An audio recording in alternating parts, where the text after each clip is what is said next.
Okay, so I'm very good friends with Matty Harris. I've known Matty for now 6 years. When I say close, I mean like when he was going to sign with people to start the other, I actually told him it was a good move to sign with you guys.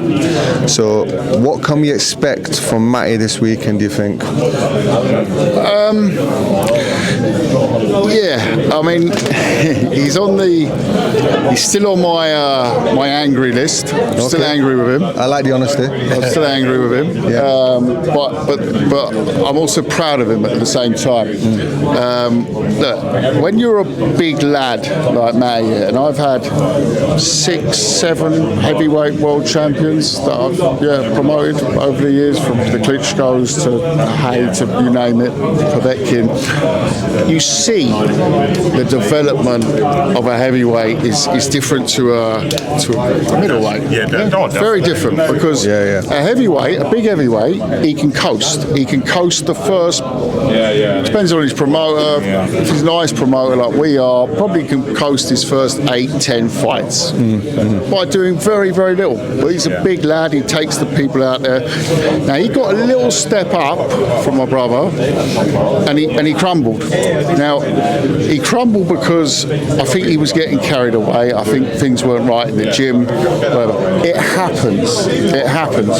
But his reaction to it so far makes me very proud. To go and get Peter Fury, who I rate as one of the best heavyweight coaches in boxing.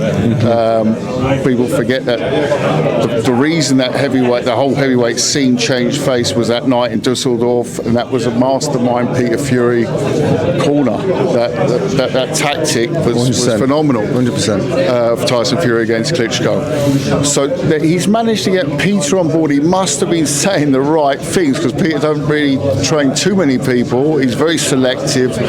So I think that he's really done well there. Whatever he said to Peter must have been good. So I'm proud of Matty for that. Now, he had his fight comeback. Now he's got the second one, slowly, but at the same time, he knows the pressure's on now. And I think that he's the type of guy who, when he's got the pressure on, he can respond very well with it.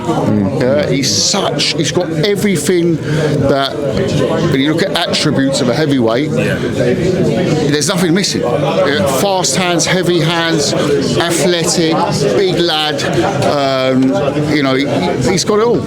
But it's the mindset.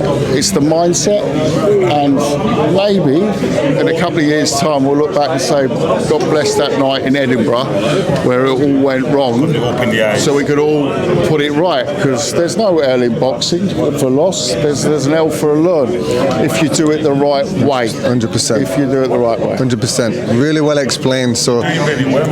Yeah. Because like you put this back on Channel 5 where everyone can watch this on the platform. Yeah, I mean the platform's great, but the platform's terrible if it goes all wrong for you. So you've got a lot of exposure. So if you lose, like unfortunately we happened last year, and you're on, I don't know, on a small platform, no one will notice you trod on. It's a bit odd. You might get a bit of a shitstorm on Twitter, but that's about it. You live to fight. I mean, if you lose on Channel 5, you've got a bit of an issue, because the high street's been watching. But it's also that he's got to make that his opportunity. And let's not forget, everything was going very well up to that stage, but clearly something in the mindset weren't right. And that, I believe, with Peter Fury in his corner and in the gym, you're not going to get away with much. Let's put it that way. You're not going to kid him. That's for sure. Experience. What I'll say to that is, there's some things I won't say on camera, but I'm one of Matty's people that's not the yes man. So I can tell Matty directly what I think, and he'll allow me to listen to it, because I've got that trust and that loyalty with him.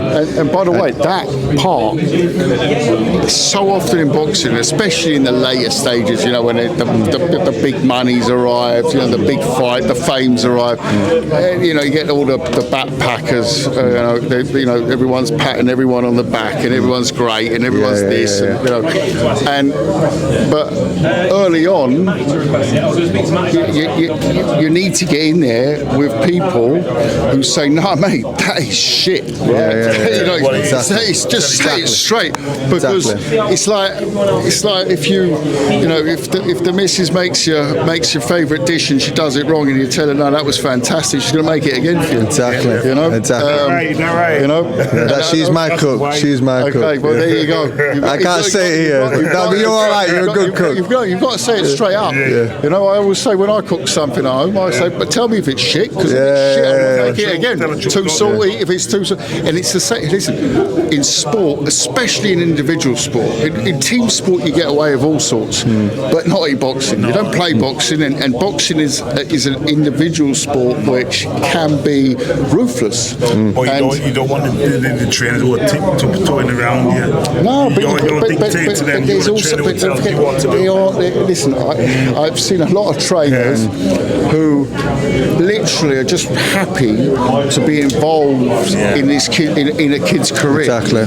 So they're like, and I'm like, no, you've got to tell him, right? Tell him what it is. But unfortunately, it doesn't happen very often. So how I met Matty though is I used to train at the Ingles, so I've been around Nas, seeing all Nas's career before it went good, where it went wrong, where it come unstuck, the yes man, all of it, right?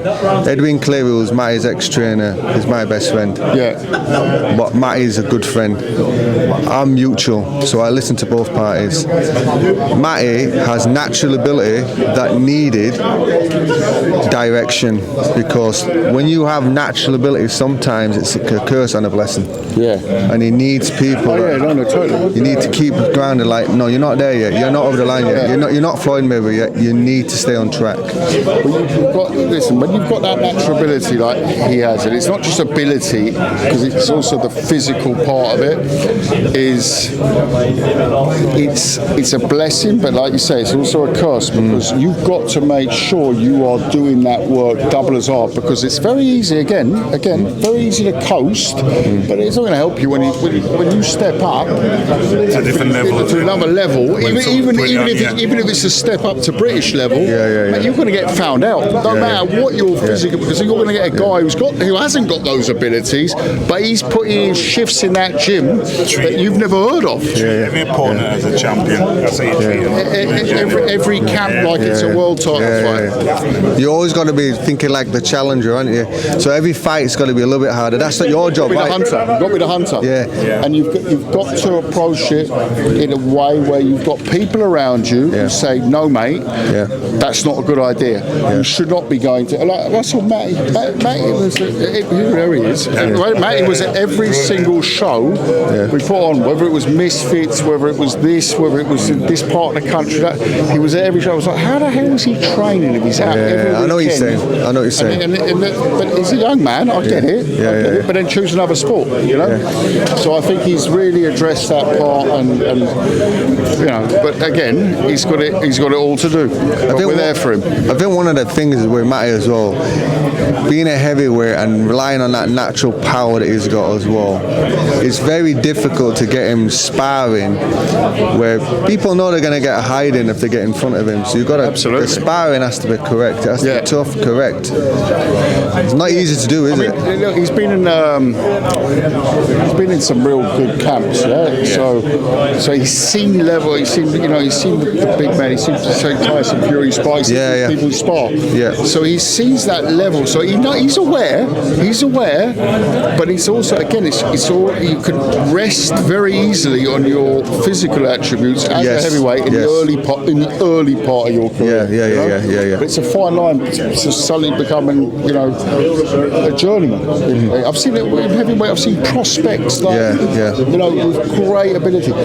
But he's now got a corner around him, which I think will push him. Won't let him get away with cutting corners. 100%. It's the cutting corners that he 100%. Can't get away with. 100%. He's told me that. I've asked him straight. I said, I was training going. He goes, I ain't getting away with much. I can imagine. So I'm happy. I said, that's what I want for you. Do you know what I mean? Because because I believe in him. I love him. If he does everything right, he'll go down as a legend. Like, there's talent-wise, stats, phenomenal.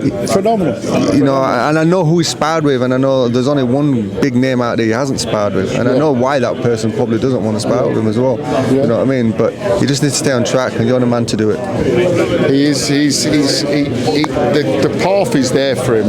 It's now, you know, I think he's got great people around him. He's got people around him that will tell him the same right way. And there's no disrespect on the team before. The team before, they did their thing. But it's like he's got people around him now who have done it before in terms of bringing people through to a world championship level. And they don't want to waste their time. They see him fucking about. They'll fucking throw him out the door. Exactly. The same as everybody else. Absolutely. We've all seen that person. I remember training around. I won't mention his name. I remember training around a kid in the Ingles who was supposed to go on to be better than Nas, but he was told that so many times over before he did all that. There's no way. No. In boxing, it's ruthless. Talent don't get you too far.